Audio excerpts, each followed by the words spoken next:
couldn't see you there. My name's Tom. My name's Lubo. And today we are going to read a couple of chapters from George's Marvellous Medicine. This chapter is called The Cook-Up. In the kitchen, George put the saucepan on the stove and turned up the gas flame underneath it as high as it would go. "George!" came an awful voice from the next room. "It's time for my medicine." "Not yet, Grandma," George called back. "There's still 20 minutes before 11 o'clock. "What mischief are you up to in there now?" Granny screeched. "I hear noises." What noises do you think they are? I say blah blah blah. George thought it was best not to answer that one.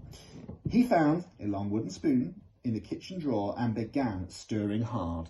The stuff in the pot got hotter and hotter. Soon the marvellous mixture began to froth and foam. A rich blue smoke, the colour of peacocks, rose from the surface of the liquid, and a fiery, fearsome smell filled the kitchen. It made George choke and splutter. It was a smell unlike anything he had smelled before. It was brutal and bewitching smell, spicy and staggering, fierce and frenzied, full of wizardry and magic. Whenever he got a whiff of it up his nose, firecrackers went off in his skull and electric prickles ran down the backs of his legs. It was wonderful to stand there stirring this amazing mixture and watch it smoking blue and bubbling and frothing and foaming as though it was alive. At one point, he could have sworn he saw bright sparks flashing in the swirling foam. Suddenly, George found himself dancing around the steaming pot, chanting strange words that came into his head out of nowhere. Ooh, a chant.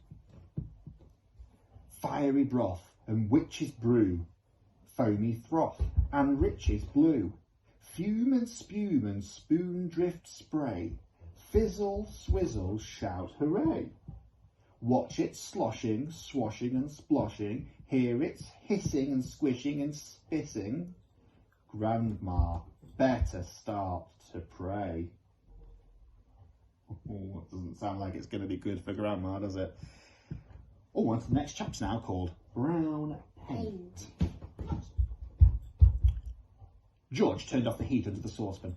He must leave plenty of time for it to cool down. When all the steam and froth had gone away, he peered into the giant pan to see what colour the great medicine was now. It was a deep and brilliant blue. "It needs more brown in it," George said. "It simply must be brown, or she'll get suspicious." George ran outside and dashed into his father's tool shed where all the paints are kept. There was a row of cans on the shelf, all colours, black, green, pink, white and brown.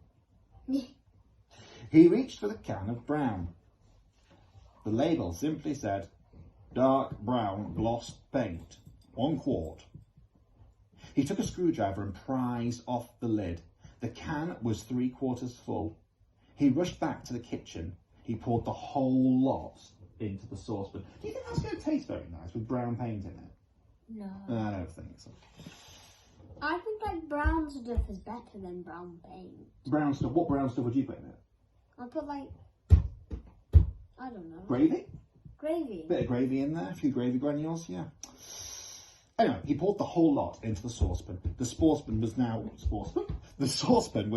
full to the brim. Very gently, George stirred the paint into the mixture with a very long wooden spoon. Aha!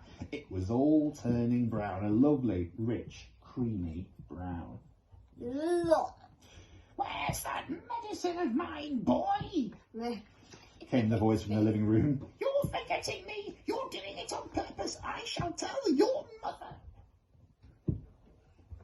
"I'm not forgetting you, Grandma," George called back. "I'm thinking of you all the time, but there are still 10 minutes to go." "You're a nasty little maggot," the voice screeched back. "You're lazy and disobedient little worm, and you're growing too fast." This Grandma's not very nice, is she? George fetched the bottle of Grandma's real medicine from the sideboard. He took out the cork and tipped it down the sink. He then filled up a bottle with his own magic mixture by dipping a small jug into a saucepan and using it as a pourer. He replaced the cork. Had it cooled down enough yet? Not quite. He held the bottle under a cold tap for a couple of minutes. The label came off in the wet, but that didn't matter. He dried the bottle with a dishcloth. All was now ready. This was it. The great moment had arrived. Medicine time, Grandma, he called out. He's going to give her the medicine, isn't he? He's going to give his magic potion as a medicine. I should hope so too, came the grumpy reply. The silver tablespoon, which the medicine was always given, lay ready on the kitchen sideboard. George picked it up. Holding the spoon in one hand and the bottle in the other, he advanced into the living room.